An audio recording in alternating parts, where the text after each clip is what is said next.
Bonjour à toutes et bonjour à tous, bienvenue sur ma chaîne. Nous sommes le 10 novembre 2022 et nous allons parler évidemment comme d'habitude du BTC, du Bitcoin, de l'Ethereum et rapidement, et on va parler du FTT, du SOL, du MKR, du MASC qui sont nos invités aujourd'hui. On prend comme ça des petites cryptos qui montent ou qui baissent et on en dit ce qu'on pense un petit peu, enfin je vous dis ce que j'en pense et vous me direz par la suite en revanche si ça vous rend service ou pas, ou si vous aimez ce genre de manière de faire, ou si je dois changer certaines choses. N'hésitez pas les commentaires, hein, ça fait toujours plaisir d'avoir des commentaires et toute critique est toujours bonne à venir. Allez, on avance un peu. On a un marché depuis une semaine là qui est très rouge, hein.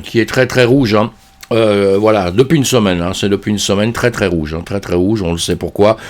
Je vous fais une vidéo où je vous parle de toutes les infos, et là on comprend pourquoi on a un marché très rouge comme ça. On a un BTC qui est dans la dominance là, un BTC qui est à 38,14% et le TH à 17,49. Bon, évidemment, ce serait bien que le BTC reprenne un petit peu de vigueur, reparte un peu de l'avant, soit un vrai combattant, mes amis, hein. Et aujourd'hui, le Bitcoin, il a perdu 7,35 et le TH 3,84 en 24 heures. On fait le tour du marché très rapidement, du marché asiatique. Je vous mets tout le temps le JP 225, hein, c'est une référence, malheureusement un peu dans le rouge. Après, sur le S&P 500, on voit qu'on a un marché hyper rouge. En une journée, on attend des annonces aux États-Unis. Il y en a déjà eu, il y en a d'autres. Il y a le mi-mandat, il y a le comment on appelle ça, le CPI tout à l'heure, on aura le résultat. Enfin voilà, dans l'immédiat en tout cas, quand on voit ça, vous n'avez pas besoin d'étudier tout ce que vous voulez pendant 15 ans, vous avez compris que c'est pas grandiose. Et là, le S&P 500, on le reverra cet après-midi quand il va redémarrer évidemment. Mais en tout cas, on avait hier une bougie rouge, hein, et là on entame une autre bougie, on verra un peu plus tard ce que ça va donner. Le marché européen, pareil, hein, pas terrible, rien de terrible, mais on le regarde sur le graphique, c'est-à-dire que tous les jours on regarde le DAX, le CAC 40 en premier, puis il y en a d'autres, hein, moi je les traite le matin de bonne heure. On a le DAX qui est plutôt en revanche bougie verte, hein, qui regrimpe un tout petit peu, donc ça c'est très bien, et on a le CAC 40 qui est plutôt à la baisse. Vous voyez, un marché, si on prend tout l'ensemble comme ça, qui est pas vraiment très bien et qui se pose plein de questions. Pourquoi? Avec ce qui va, les annonces qu'on aura encore aux États-Unis, hein, et on voit bien que rien ne va bien. Alors si on met le marché traditionnel de côté, on va parler simplement de notre crypto-monnaie. Notre crypto-monnaie, on a compris, FTX problème, le FTT s'est effondré, on va le voir après. Donc notre marché est en train de trembler, hein, notre marché a peur, c'est-à-dire que tous les acteurs du marché sont plutôt à se dire ça va s'effondrer. Donc automatiquement beaucoup de baisse et automatiquement ça tombe. Le BTC 16 736, le TH à 1204, mes amis. On peut faire mieux. Là on voit le BTC et l'Ethereum, on va le regarder depuis le démarrage comme on fait tout le temps. Je vais vous masquer les dessins. Pardon, j'arrête pas j'ai la gorge toujours depuis que j'ai fait le Covid, c'est un truc de fou, j'arrive pas à m'en remettre. Et donc gauche BTC et le TH, on voit une grande mèche, hein, je vous en parle tous les jours, on a fait une grande mèche, maintenant ça y est, on est habitué depuis hier. Hein, si on le regarde en 3 jours, pareil, hein, toujours en train de malheureusement dans l'immédiat, toujours en train de descendre, hein. On est sur le BTC, on est à 16 700 et sur le TH on est à 1192, hein. Ça fait un peu mal, mais bon. Si on le regarde, attendez, je vais revenir en semaine, ce que je voulais faire voir, parce que bon, sur le BTC, on va surtout parler du BTC, hein, on l'a vu dans le passé, une 2, une 3, une 4, une 5, après AB, et on est en train de fabriquer l'AC. Après, ça permettrait peut-être d'une petite reprise vers le haut. Mais tant que la C n'est pas vraiment terminée pour moi, voilà, on ne sait pas trop où on va. Et malheureusement, les niveaux que nous aurions en dessous ne sont pas de ce qu'il y a de plus grandiose, quoi, hein. On va regarder sur le BTC, justement. Si on prend des points de repère un peu de ce qui s'est passé dans le passé, on a eu déjà des zones comme ça, hein, des zones où le marché réfléchit. La dernière qu'on a eue ici, on le voit, je vais vous mettre en log comme ça, vous voyez un peu mieux. C'est mieux pour voilà, c'est mieux pour beaucoup de gens, je pense. J'ai enlevé les logs, hein, justement. Moi, je mets tout le temps en log pour travailler, mais je sais que beaucoup de gens sont habitués à ça. Eh bien, on voit, on a eu des zones hein, déjà sur lesquelles on avait travaillé, plus ou moins hautes, plus ou moins grandes, sur lesquelles on a bossé pour après descendre. Hein, depuis qu'on avait fait notre ATH, on en a une ici, et la dernière est ici. Hein. À chaque fois, elles ont duré un certain temps, hein, la première là-haut, bon après c'est moi qui les ai définies, hein, je dis pas que je détiens la vérité, hein, mais on avait fait à peu près 155 jours. Actuellement, on en est à combien? On en est à 150 jours à peu près, vous voyez, dans les mêmes périodes à peu près, où après, boum, on est tombé. Au milieu, on avait une période beaucoup plus courte de ça, mais à chaque fois, en revanche, on est tombé de plus de 30%. Hein. On a chuté entre le plus haut ici et le plus bas, on a fait 30%. Ici, aujourd'hui, actuellement, ici, entre notre plus haut et notre plus bas, les 25 000 pardon, les 25 000 et les 17 500, hein, quand on en parle tous les jours, eh bien, on voit qu'on a du 30 et quelques %. 31%, je les ai mis très très vite, hein, juste avant de faire la vidéo, donc c'est peut-être pas très juste à un petit pourcentage près, mais on voit qu'on est à peu près dans les mêmes trucs, et effectivement, si on redescendait, alors vu comme ça, encore une fois, toutes les 2 minutes, on pourrait les regarder ensemble toute la journée, je vous trouverai plein de manières de voir négatives et positives, hein, d'accord?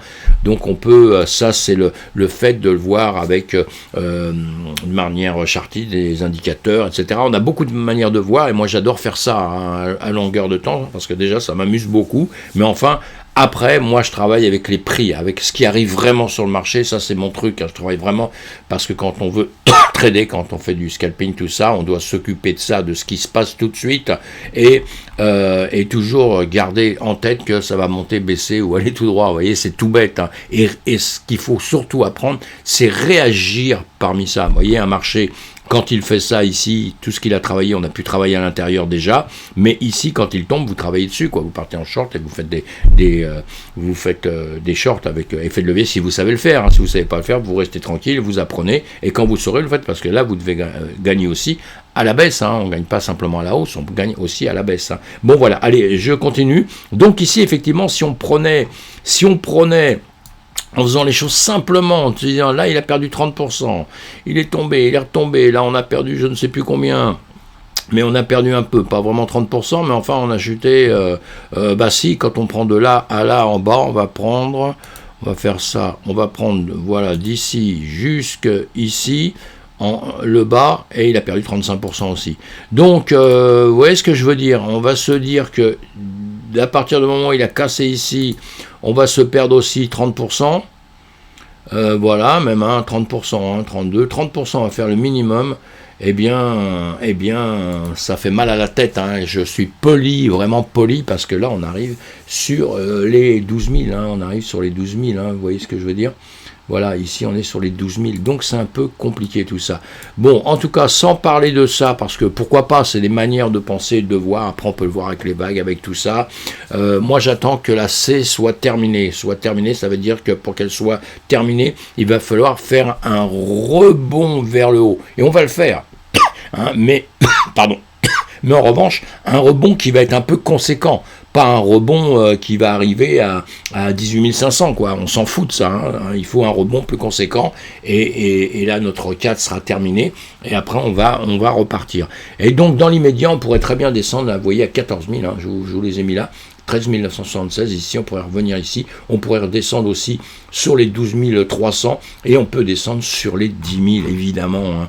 Plein de gens, il y a des gens qui l'ont dit avec ce temps, moi je dis non, on n'ira jamais, parce que je veux pas que ça y aille, j'ai l'impression de porter l'œil, mais voilà, maintenant, au niveau technique, on regarde l'ancienne ATH ici, donc à 19 784, ça on a déjà travaillé, et dans l'immédiat on travaillait depuis pas mal de temps dessus. Cette zone j'adore, parce que là on est descendu, d'accord, mais on peut très bien repartir dessus. Hein. Vous voyez bien que cette zone-là, je vous l'ai dessiné ici, c'était passé des choses qui est en train de se passer aussi ici. Mais on peut très bien revenir retravailler sur cette ancienne ATH. Après, on avait fait à certains moments des plus hauts aussi. On a le 30 juin 2019 ici, on était remonté à 14 000 pour être rejeté, hein, et après on fait ça aussi sur les 10 000 pour être, vous voyez, on revient sur 10 000, on est rejeté, on revient sur 10 000, on est rejeté, et après enfin on les passe et on travaille sur cette zone aussi, hein, qui est des zones importantes, hein, donc ici. Alors effectivement, hein, si ça continue à partir vers le sud, eh bien ce sera cata pour nous.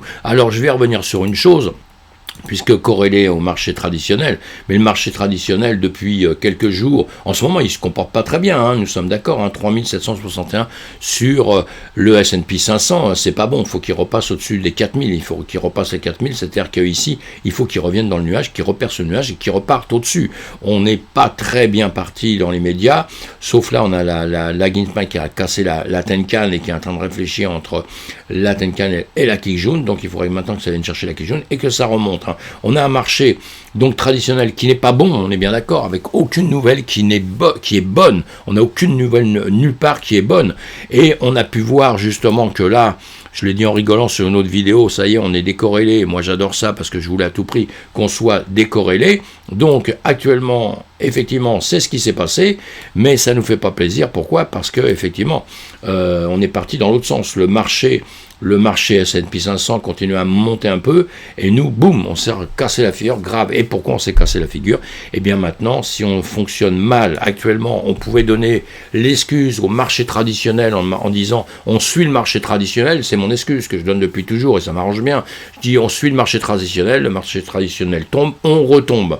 Alors aujourd'hui, on a un gros souci, parce que si le marché traditionnel avec les news, tout ça, là, dans quelques jours, il s'aperçoit que rien ne va bien, c'est toujours pas mieux, etc., il redescend, et bien là, ça va être dur pour nous, parce qu'on va reprendre un coup sur la tête, parce qu'on aura déjà tous les gens du marché traditionnel qui s'occupent aussi un petit peu de la crypto, tout ça, qui n'ont plus confiance du tout dans des actifs risqués, très très risqués, et en plus de ça, on fait des erreurs, hein. On a FTX, on l'a bien compris, hein. FTX, le FTT qui s'est effondré complètement, et ça c'est ce qu'on est en train de payer aujourd'hui, c'est ce qu'on est en train de payer. Pour une fois on est décorrélé et on a prouvé que on pouvait payer nos erreurs évidemment et pas simplement suivre le marché. Donc ça c'est pas de ce qu'il y a de mieux au monde, hein. On le voit ici sur ce qu'on regarde tous les jours, je vous le fais très très vite, hein. Ici voilà, on est tombé en dessous. Alors maintenant encore une fois, comme je l'ai dit tout à l'heure, on finira une certaine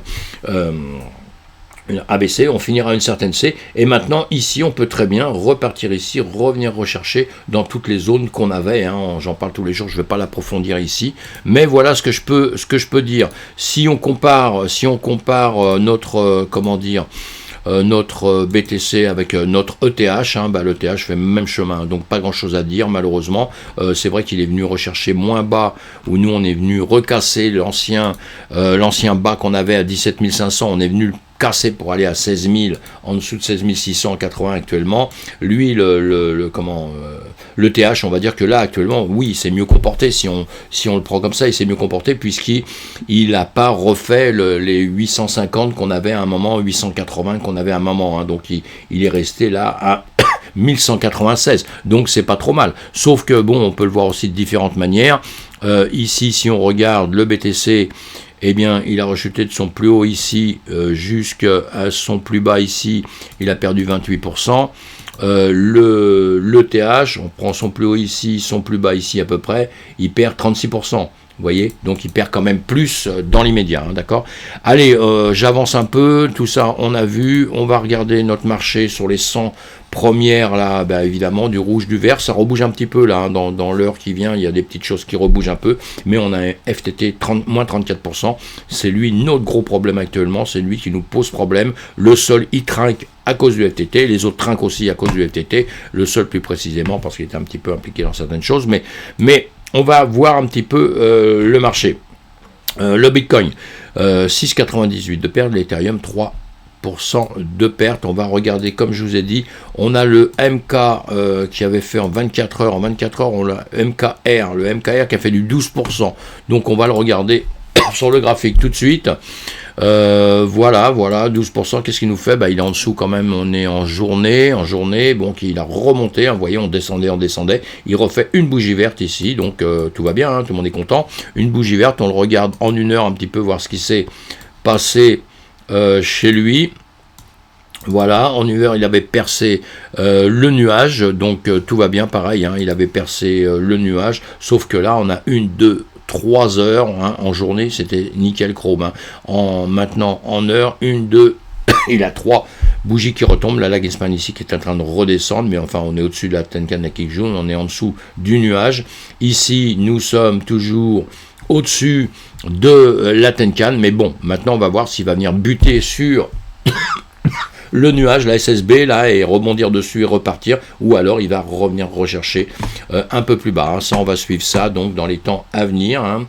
Ce qui monte, il a bien grimpé, là, hein, et puis là, il a un petit peu refaire demi-tour. Mais ça, on est habitué sur les graphiques. Hein, si vous les regardez souvent, on est habitué à ça, puis après, boum, ça remonte, hein, suivant l'actif, suivant ce qu'il fait pas, suivant le marché qui retombe, puisque là, pourquoi, si le marché n'est pas bon, évidemment que lui, il aura tendance à vouloir repartir un petit peu en arrière. On a le masque aussi, on l'avait vu, lui, je ne sais plus sur quoi j'avais vu ça, mais je l'avais vu, qui s'était pas trop mal comporté.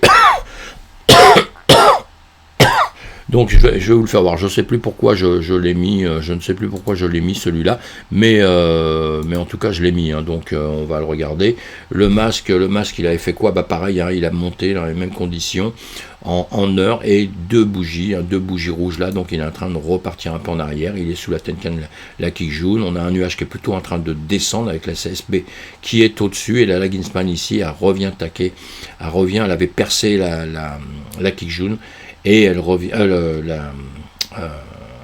la Kijun, j'ai bien la Kijun, et elle revient, elle l'a percée, elle revient dessus, là. Hein. Donc, si elle le reperce vers le bas, évidemment, vous aurez compris, c'est pour aller plus bas, et ici, on repercera le nuage. Hein. On verra bien ce qui va se passer un petit peu sur celui-ci. Sinon, ce que je voulais vous faire voir, donc, c'est le sol, hein, voilà, le sol, vous avez un nuage hein, qui descend très bien. On a les prix qui ont suivi, évidemment, tout ça. On est en train de travailler juste sous la Tenkan, on était revenu entre la Tenkan et la Kijun dans les heures passées, mais là, malheureusement, on a redécidé de repasser sous la Tenkan, et ici, on a la Lagenspan qui descend, hein, qui est dans le vide, qui peut très bien continuer de descendre comme ceci. Hein, le sol, il souffre. Hein, le sol, il souffre. Si vous ne le connaissez pas, intéressez-vous quand même énormément à ça.